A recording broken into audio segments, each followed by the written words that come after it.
العالمین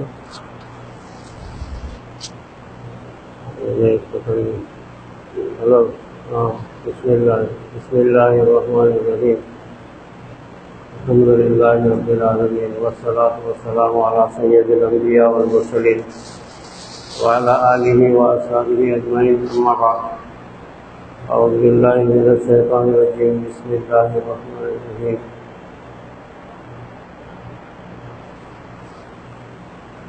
شهر رمضان الذي أنزل فيه القرآن هدى للناس وبينات من الهدى والفرقان رمضان المبارک کے مہینے سے ہم لوگ گزر رہے ہیں 8-9 مہینے 10 مہینے 11 مہینے انتظار کے بعد رمضان المبارک کا مہینہ آتا ہے۔ انتظار تو ہم بہت کرتے ہیں لیکن آنے کے بعد اس کا انتظام نہیں کرتے۔ رمضان آنے والا ہے، رمضان کا مہینہ آنے والا ہے، بہت انتظار ہوتا رہتا ہے، لیکن جب وہ آتا تو اس کا انتظام نہیں کرتے۔ سارا انتظام ہمارا دنیا کی طرف ہو جاتا، رمضان المبارک کھانے پینے کا مہینہ بن جاتا اور رمضان المبارک مال کمانے کا مہینہ بن جاتا ہے۔ حالانکہ یہ مہینہ عبادت کا تھا، اللہ تعالیٰ مخلوق کی طرف متوجہ رہتے ہیں کہ کوئی کسی کی ضرورت ہو، کوئی کسی کی پریشانی ہو، قومی پریشانی ہو یا انفرادی، اس کو دور کرتے۔ لیکن ہماری کیفیت آج ہم ایسی ہے کہ اللہ تعالیٰ تو ہماری طرف متوجہ ہیں لیکن ہم اللہ کی طرف نہیں بلکہ دنیا کی طرف متوجہ رہتے ہیں۔ مسجدیں رمضان المبارک میں آباد رہنا چاہیے، دن میں بھی رات میں بھی، سوائے 5 وقت کی نمازوں کے علاوہ کوئی مسجدیں کا وقت پورا خالی گزرتا ہے، اور رات کا تو پورا وقت مسجدوں میں کوئی رہتا ہی نہیں۔ مسجدیں عبادت سے خالی، قرآن کی تلاوت سے خالی، ذکر اذکار سے خالی، دعاؤں سے خالی، یہ عام طور سے ایسی کیفیت رہتی ہے۔ اور جو چیز آباد رہنی چاہیے وہ ویران رہتی ہے، جو ویران رہنا چاہیے وہ آج ہمارے رمضان کے مہینے میں آباد رہتی ہے۔ تو رمضان کا مہینہ یعنی جو چیزیں آباد کرنے کی تھی، مساجد، وہ تو ویران ہو گئی، اور جو ویران کرنے کی تھی بازار، وہ آباد ہو گئی۔ بازار الحمدللہ اس قدر آباد ہو جاتے ہیں کہ دنیا کی رونق بڑھ جاتی ہے۔ دنیا کے قومیں البتہ ایسی بازاروں کی رونق دیکھ کر کے متاثر ضرور ہوتی ہے، لیکن جو روحانی کیفیت تھی، جو رمضان کی برکتیں تھی، جو اللہ کی مدد تھی، وہ اڑ جاتی ہے، ختم ہو جاتی ہے۔ تو یہ مہینہ نہ صرف عبادت کا تھا بلکہ اس عبادت سے سال کے 11 مہینوں میں انسان کو فائدہ ہوتا ہے۔ رمضان کی کیفیت یہ ہے۔ رمضان کی برکت صرف رمضان میں نہیں رہتی، اگر رمضان کی پابندی اگر ہو جائے تو سال کے 11 مہینے ہمارے اچھے گزرتے ہیں۔ تو رمضان کی پابندی کا مطلب صرف رمضان کے حد تک نہیں ہے، بلکہ سال بھر آئندہ ماہ رمضان آنے تک جو ہے اس سے ہم کو فائدہ ہوتا رہتا ہے۔ رمضان آنے تک جو ہے باقی جو سال گزرتا ہے وہ خیر خیریت سے گزرتا ہے۔ اسی وجہ سے جو ہے بہت اہمیت کا مہینہ ہونے کے بعد ہم اس کے اوپر توجہ نہیں دیتے۔ ہم یہ سمجھتے ہیں کہ رمضان کی عبادت رمضان کے حد تک ہے، بلکہ نہیں، رمضان کی عبادت رمضان کے حد تک ہے لیکن اس کے اثرات سال بھر رہتے ہیں، آئندہ سال تک اس کے اثرات چلتے ہیں جب تک کہ دوسرا رمضان نہ آئے۔ اس وجہ سے رمضان کا اہتمام ہمارے پاس بہت ضروری ہے، خصوصاً گھروں کی خواتین پہلے زمانے میں بہت اہتمام کرتی تھی، لیکن آج ہمارے پاس خواتین کا اہتمام رمضان میں ختم ہو گیا۔ رمضان میں خواتین کا تراویح پڑھنا وہ تو کوئی پڑھتا ہی نہیں ہے، 2-4 رکعت تراویح پڑھ لیتے ہیں اور خواتین اور سو جاتے ہیں، بس یہ تراویح ہو جاتی ہے۔ تراویح جیسے مردوں پر 20 رکعت فرض ہے اور 20 رکعت تراویح میں قرآن کریم سننا ضروری ہے، اسی طریقے سے عورتوں کے لیے بھی قرآن کریم کا پڑھنا اور تراویح پڑھنا یہ ضروری ہے۔ خواتین تو ہماری تراویح سے بالکل بے بہرا ہو گئی، ان کو کچھ چیز یاد ہی نہیں رہی کہ تراویح بھی ہمارے اوپر فرض ہے، تراویح کیا چیز ہے آج کل عورتیں جانتی بھی نہیں۔ تو تراویح کے معاملے میں صرف مرد البتہ اہتمام کر رہے ہیں، لیکن گھروں کی خواتین تو بالکل تراویح سے دور ہیں۔ تو اس وجہ سے ماحول گھروں کا بگڑتا چلا جا رہا ہے۔ جیسے مرد رمضان کا اہتمام کرتے ہیں، ایسی خواتین بھی رمضان کا اہتمام کرنے کی کوشش کرنا ہمارے لیے ضروری ہے۔ آج کل ہمارا دین باہر ضرور ہے، مسجدوں میں دین ہے، مدرسوں میں دین ہے، جلسوں میں دین نظر آتا، جلوس میں دین نظر آتا، باہر بازاروں میں دین نظر آتا، دکانوں پہ نظر آتا تھوڑا سا دین، لیکن دین گھروں میں نہیں ہے آج ہمارے۔ اسی وجہ سے حضور صلی اللہ علیہ وسلم جب دین اسلام لے کر آئے غار حرا سے، تو آپ خانہ کعبہ نہیں گئے، حالانکہ خانہ کعبہ کھلا تھا، بہت سارے لوگ بیٹھے ہوئے رہتے تھے، بلکہ جب غار حرا سے آپ لوٹے تو سیدھا گھر گئے، نہ خانہ کعبہ گئے نہ بازاروں میں گئے، حالانکہ بازار میں آپ کھڑے ہو کر کے بہت ساری باتیں بتایا کرتے تھے۔ سب سے پہلے آپ گھر آئے، گھر میں حضرت خدیجہ الکبریٰ رضی اللہ تعالیٰ عنہ تھی، ان کو کہا کہ ایسا ایسا غار حرا میں قرآن کریم اور خاتم النبیین کا منصب مجھے ملا ہے، اور توحید، اللہ کی توحید ہمارے لیے ضروری ہے۔ تو سب سے پہلے حضرت خدیجہ الکبریٰ رضی اللہ تعالیٰ عنہ ایمان لائی اور لا الہ الا اللہ محمد رسول اللہ کلمہ پڑھا، آپ پر ایمان لائی۔ اور اسی طریقے سے جو قرآن اترا تھا 5 آیتوں کا، تو اس کو سب سے پہلے انہوں نے تلاوت کی۔ قرآن کریم کی تلاوت کرنے والی سب سے پہلی عورت ہے، آپ نے توجہ دلائی تو آپ حضرت خدیجہ الکبریٰ قرآن کی تلاوت شروع کی اور مسلسل وہ 5 آیتیں پڑھتی رہی۔ قرآن کی تلاوت کرنے کا پہلا شرف عورتوں کو حاصل ہے، مردوں کو نہیں۔ اسی طریقے سے جب آپ نے ایمان کی دعوت دیا تو حضرت خدیجہ الکبریٰ وہ پہلی عورت ہے جس نے ایمان لائی، ایمان لانے والی بھی پہلے عورت ہے، اور قرآن کریم کی تلاوت کرنے والی پہلی وہ عورت ہی ہے۔ اس کے بعد اس کے ساتھ ساتھ نماز، حالانکہ اس زمانے میں فرض نہیں تھی، لیکن آپ صلی اللہ علیہ وسلم نماز پڑھا کرتے تھے حضرت جبرائیل کے ساتھ میں، تو حضرت خدیجہ الکبریٰ بھی آپ کے ساتھ نماز پڑھتی تھی، حالانکہ اس وقت کوئی احکامات نماز کے فرض ہونے کے نہیں تھے، تو نماز کے پڑھنے میں بھی حضرت خدیجہ الکبریٰ سب سے پہلی ہیں۔ اس کے بعد ہی دنیا کے اندر ایمان، اسلام، قرآن کریم لوگوں تک پھیلا۔ اس وجہ سے گھر کے اندر آپ نے جو تعلیم دی، تربیت دی، وہی حضرت خدیجہ الکبریٰ نے اپنے بچوں کو بھی تعلیم و تربیت دی۔ اس وقت آپ کو 4 بیٹیاں تھیں، 4 بیٹیوں کو وہی آپ نے سکھایا۔ اس وجہ سے گھر کا دین مضبوط ہو گیا، مضبوط ہونے کے بعد ہی باہر دین پھیلا۔ اس کے بعد حضرت علی، حضرت ابوبکر صدیق اور بہت سارے لوگ ایمان لائے۔ تو اصل میں دین ہمارا گھروں میں نہیں ہے، باہر دین ہے۔ باہر مشہور ہیں کہ فلاں صاحب بہت نیک ہیں، دیندار ہیں، نمازی ہیں، حاجی ہیں، اور باہر ہر چیز، ہر جلسوں میں، جمعہ کے اندر، مسجدوں میں، ہر جگہ دین نظر آتا ہے، لیکن گھروں میں دین نظر نہیں آتا ہمارے۔ آج ہمارا نقصان سب سے بڑا یہ ہے کہ گھروں میں دین نہیں ہے، گھروں کی خواتین میں دین نہ رہنے کی وجہ سے ہمارے معاشرہ، تہذیب، تمدن سب بگڑ گیا۔ حضرت خدیجہ الکبریٰ نے جو دین پر سب سے پہلے عمل کیا اور اپنے بچوں کو سکھایا، تو اس کی وجہ سے مدینہ منورہ میں دین تیزی سے پھیلا۔ دین باہر سے نہیں پھیلتا، گھروں سے دین پھیلتا ہے۔ یہ ہم نے تجربہ کر کے دیکھا، گھروں کے اندر مستورات کو جو باتیں سکھائی گئی تو تیزی سے دین گھروں کے اندر آیا، گھروں کے اندر دینداری آئی، تہذیب، تمدن، بچوں کے اندر اخلاق، کردار، یہ پیدا ہوئے۔ آج ہم گھروں کے اندر توجہ ہی نہیں دیتے۔ رمضان المبارک باہر نظر آتا، گھروں میں نظر نہیں آتا سوائے کھانے پینے کے۔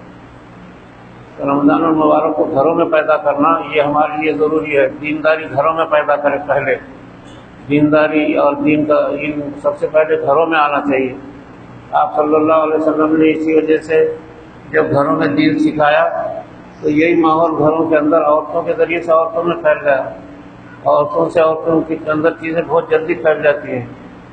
آپ نے عورتوں کو ایسا دین سکھایا حضرت خدیجہ الکبریٰ کو، اور اس کے بعد مکے میں مدینے میں آنے کے بعد حضرت عائشہ اور دیگر ازواج مطہرات کو، تو اس کی وجہ سے دین اتنی تیزی سے پھیلا کہ نظر نہیں آیا کہ بھائی کہاں سے آیا یہ۔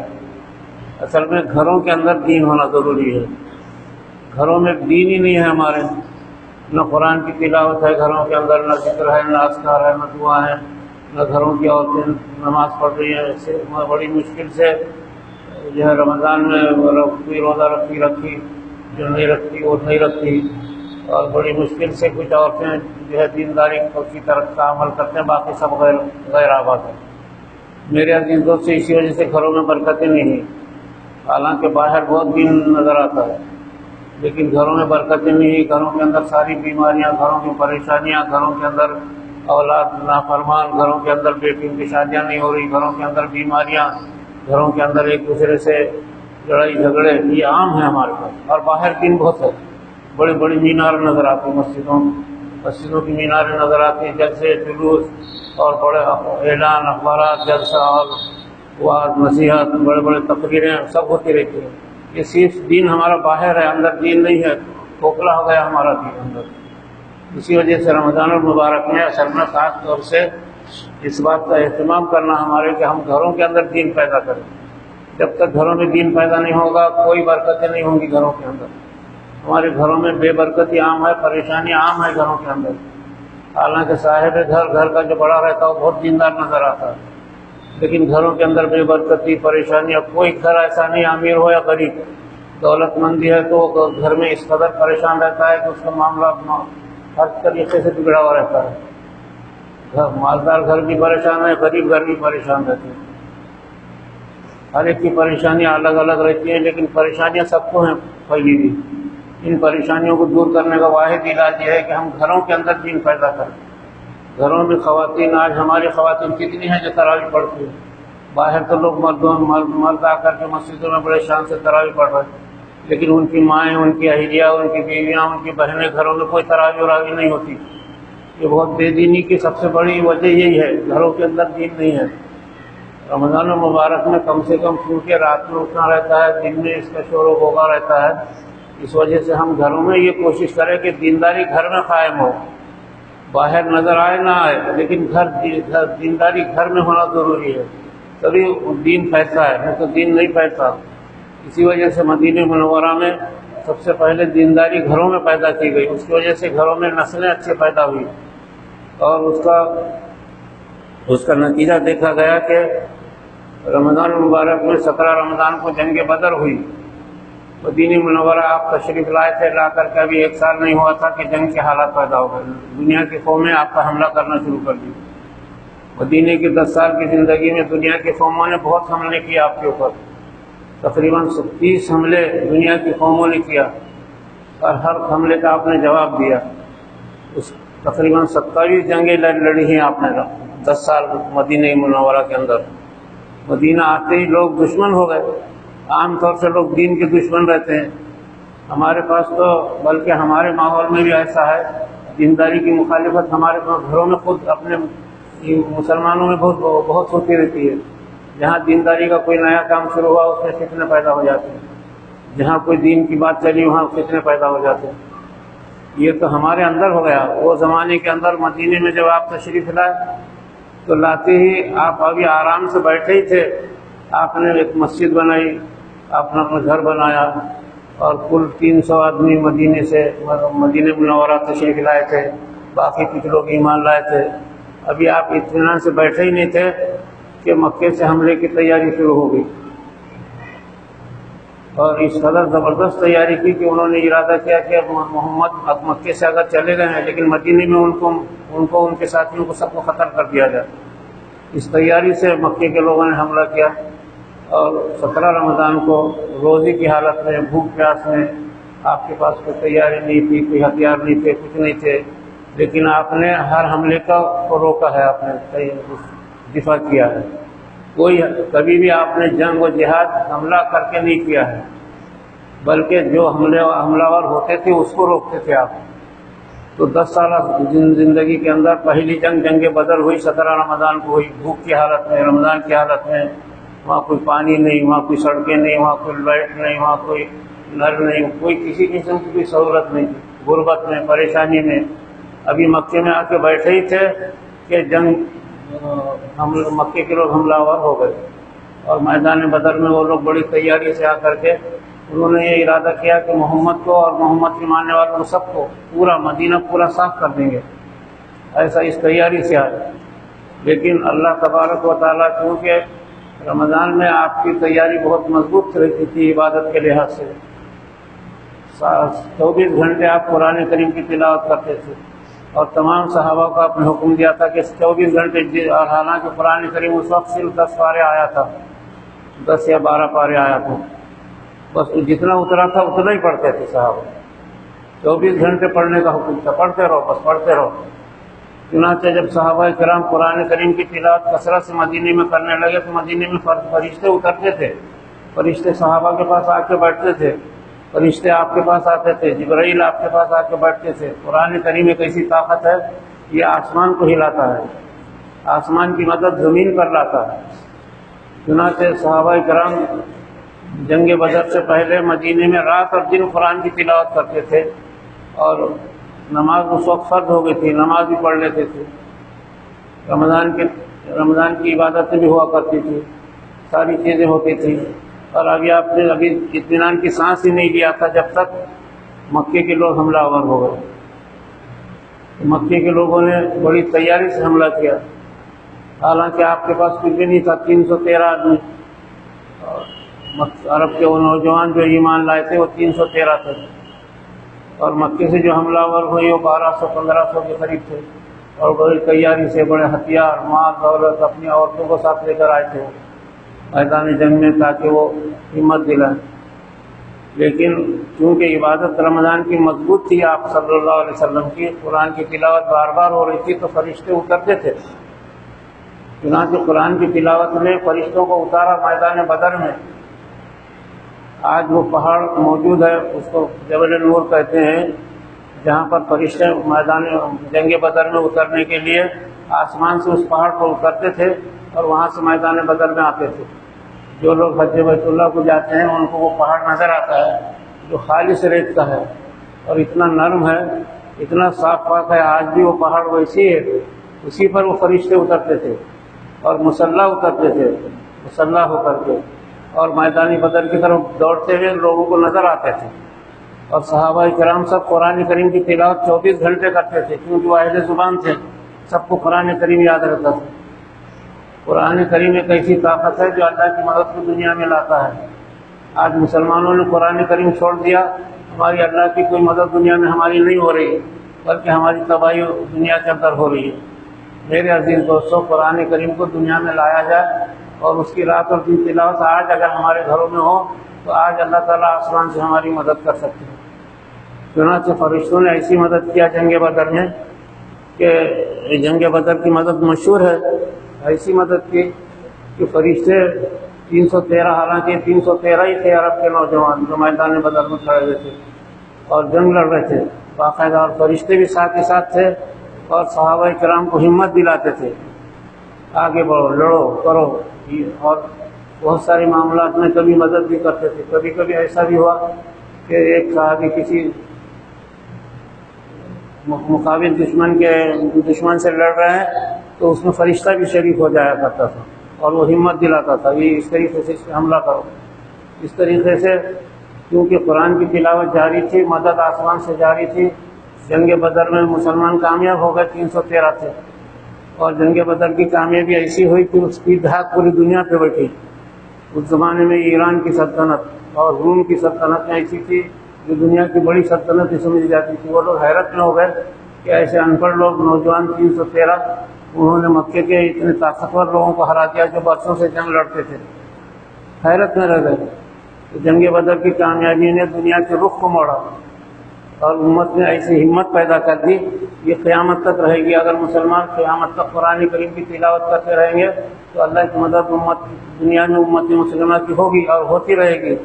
اور اگر قرآن کریم کی تلاوت چھوڑ دیں گے جیسا آج ہم نے چھوڑا ہے تو آج ہماری کوئی مدد نہیں ہے دنیا کے اندر۔ اسی لیے میرے عزیز دوستو، جو ہے آج ضرورت ہے اس بات کی۔ آج کے زمانے میں ہماری ایک ہی کمزوری ہے کہ امت سے قرآن ہٹ گیا ہے، اور قرآن کریم اللہ کی طاقت کا ایک خزانہ ہے جو لاکھوں کروڑوں برس سے لوح محفوظ میں رکھا گیا تھا اور اس امت کے لیے رکھا گیا تھا۔ 1,40,000 انبیاء روتے رہے کہ ہم کو بھی دے دو، کسی کو نہیں دیا گیا، لیکن اس امت کو دیا گیا قیامت تک، کیونکہ یہ امت کا زمانہ چلنے والا ہے۔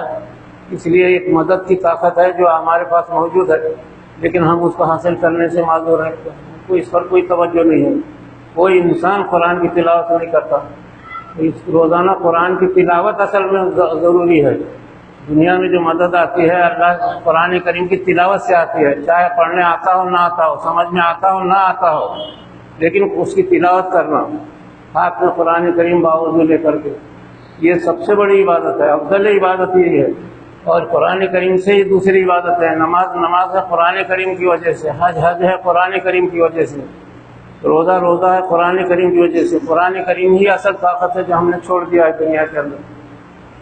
میرے عزیز دوستو، یہ ہماری بہت بڑی غلطی ہے دنیا میں، ہم جانتے بوجھتے یہ عمل کر رہے، قرآن کو چھوڑ دے رہے۔ یہ جب تک چھوڑیں گے جب تک ہماری کوئی مدد نہیں ہوگی دنیا میں، ورنہ 1200-1300 سال تک امت مسلمہ کی مدد ہوئی۔ امت مسلمہ کے لوگ قرآن کریم کی رات دن تلاوت کرتے تھے، بادشاہ تک کرتے تھے، امیر غریب سبھی بات، اور اولیاء اللہ سب قرآن کی تلاوت کرتے تھے۔ 1200-1300 سال تک ہماری اللہ نے مدد کیا۔ آج ہم 700-200 سال سے بہت پریشان ہیں، اس لیے کہ امت نے قرآن چھوڑا ہے۔ ہم نے باقاعدہ دنیا کے اندر یہ زندگی میں، ہم نے اپنی زندگی میں یہ عام طور سے یہ بات لوگوں کو پہنچائی ہے کہ قرآن کی تلاوت کے بغیر ہماری مدد ہونے والی نہیں ہے۔ امت مسلمہ قرآن کی تلاوت پر آئے، مسجدیں اور گھر قرآن کی تلاوت سے آباد ہو، قرآن کی تلاوت ہر جگہ چلے، اور اس کو سن کر کے اس کے بعد پھر انسان اس کی مدد، اس کی معنی مطلب سمجھنے کی کوشش کرے گا۔ جب قرآن کریم کی تلاوت ہی نہیں آتی تو کیا معنی مطلب سمجھے گا؟ بعض آوازیں ہمارے پاس ایسی چلتی ہیں کہ اگر قرآن کریم سمجھ میں نہیں آتا تو پڑھ کے کیا فائدہ ہے، لٹو طوطے کے جیسا۔ یہ نہایت گمراہی اور کفر کی علامت ہے۔ قرآن کے ساتھ اگر ایسا الفاظ کو کہے گا تو وہ ایمان سے خارج ہو جائے گا، اس کے ایمان پر شک و شبہ پیدا ہو جائے گا اللہ کے پاس، اور اس کا ایمان صحیح نہیں رہے گا جو قرآن کریم کے اوپر ذرا بھی اعتراض کرے یا اس کی کمزوری بتائے۔ اسی لیے میرے عزیز دوستو، رمضان المبارک میں جنگ بدر میں جو کامیاب ہوئے مسلمان قرآن کریم کی تلاوت کی وجہ سے، اور اس کی رات اور دن، وہ لوگ تو خیر اہل زبان سے سمجھتے بھی تھے، سوچتے بھی تھے، پڑھتے بھی تھے، ان کو قرات بھی آتی تھی اور سمجھتے بھی تھے، لیکن تلاوت اس کی بہت عام تھی مدینہ منورہ کے اندر۔ اس وجہ سے، اور 1400-1300 برس کے اندر امت اسی سے کامیاب ہوئی ہے۔ اس وجہ سے اپنے گھروں کے اندر قرآن کی تلاوت کو عام کرے، اس کی کوشش کرے، اس کو پیسہ خرچ کرے۔ ختنہ کے اوپر 2 لاکھ روپے خرچ کر رہے، چلا چھٹی پر 3 لاکھ روپے خرچ کر رہے۔ قرآن کریم کی تلاوت سیکھنے کے لیے پیسہ نہیں خرچ کرو گے، مہینے کو 1000 روپے کسی حافظ کو دے کے گھر میں سارے لوگوں کو قرآن کریم کو پڑھانے کو متعین کرو، 1000-2000 روپے حافظ کو دیں گے تو کیا بگڑے گا؟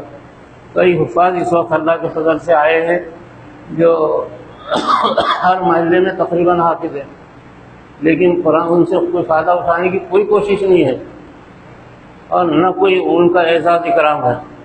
اعزاز اکرام ایسے لیڈروں کا رمضان میں جو ہے آپ افطار کے وقت ایسے لیڈروں کا اعزاز اکرام کریں گے کہ جن کے پینٹوں میں پیشاب بھرے ہوئے رہتے، جن کو دھونا یاد نہیں ہے، ایسے لیڈروں کا اعزاز اکرام۔ لیکن حفاظ کا اعزاز اکرام کر کے ان کو اپنے گھروں میں پیسہ دے دلا کر کے اپنے گھروں میں قرآن کی تعلیم کو عام کرنا، یہ ہمارے لیے سب سے ضروری ہے۔ اس لیے میرے عزیز دوستو، اس پہ توجہ دیں، اس سے انشاءاللہ ہماری بھلائی ہوگی اور اسی سے ہماری کامیابی ہوگی۔ یہ باتیں میں نے آپ کو عرض کر دیا۔ ایک چھوٹی سی بات میں عرض کر دوں، ہر سال رمضان المبارک میں میں آپ کو بتاتا رہتا ہوں کہ میرا ایک مدرسہ بھی چلتا ہے اور ایک میرا نظام چلتا ہے ذکر اذکار قرآن کی تلاوت کا۔ الحمدللہ وہ پورا حیدرآباد سے بمبئی تک پھیل گیا، ہزاروں لوگ قرآن کی تلاوت اور ذکر میں لگ گئے، اور ہر بدھ کو مرکز، ہمارا بدھ کے دن وہ مرکز میں، ہمارا جو مرکز ہے وہاں پہ 9 سے لے کے رات کے 12 بجے تک اس کی تعلیم و تربیت ہوتی ہے۔ الحمدللہ وہ نظام اتنا پھیل گیا کہ حیدرآباد سے ممبئی تک سینکڑوں حلقے ذکر کے اور قرآن کریم کی تلاوت کے شروع ہو گئے، اور اس کی وجہ سے ایک دینداری پیدا ہونے لگی گھروں کے اندر۔ ابھی ہم نے حال ہی میں ناندیڑ میں ایک صاحب نے ایک ہال تعمیر کیا، وہاں پہ عورتوں کو جو ہے تراویح پڑھانے کا نظم کیا گیا، عورتوں کو تراویح ایک خانگی حال کے اندر۔ چنانچہ ایک دو حافظ بتائیے مجھے، ایک حافظ نے قرآن سنایا، ایک سن رہا ہے ایک سنا رہا ہے، چنانچہ 50 ایک عورتیں تراویح پڑھ رہی ہیں، تو عورتیں اس وقت کچھ اتنی خوش ہیں، وہ کہہ رہی کہ ہم کو تراویح کیا تھی آج معلوم ہوا، عشاء کی نماز، تراویح، وطر اور اس کے بعد دعا، اور حال چاروں طرف سے پیک بند رہتا ہے۔ ایک صاحب نے اسی علاقے میں ایک حال تعمیر کیا، الحمدللہ وہاں نظم ہم نے اس کا چلایا اور عورتوں کی تعلیم و تربیت کا نظم چلایا، بہت اس سے کامیابی ہو گئی اور اس سے بہت فائدہ ہوا اس سے۔ اسی طریقے سے اپنے گھروں کے اندر یہ نظم چلائیں، سمجھے، اس سے ہی فائدہ ہوگا اور اسی سے ہم کو فائدہ ہوگا۔ دنیا میں قرآن کے علاوہ کوئی چیز انسان مسلمانوں کی نجات کا یا مدد کا ذریعہ نہیں ہے، صرف قرآن کریم ذریعہ ہے جو اللہ تعالیٰ اس دنیا کے اندر اس کی تلاوت سے دنیا میں ہماری مدد کر سکتے ہیں۔ دوسری بات یہ ہے کہ ایک میرا مدرسہ چلتا ہے، اس کام کے علاوہ ایک مدرسہ بھی چلتا ہے نیرلی میں، اس کا میں سفیر نہیں رکھتا، کہیں اس کا اعلان نہیں ہوتا، کہیں اس کا مسجدوں میں اعلان نہیں ہوتا، صرف رمضان میں ایک مرتبہ اعلان ہوتا ہے اور اس کا 10 لاکھ روپے سال کو خرچ ہے، بغیر کسی سفیر کے، بغیر کسی مطالبے کے، بغیر کسی اعلان کے، کسی جگہ بھی اعلان نہیں ہوتا۔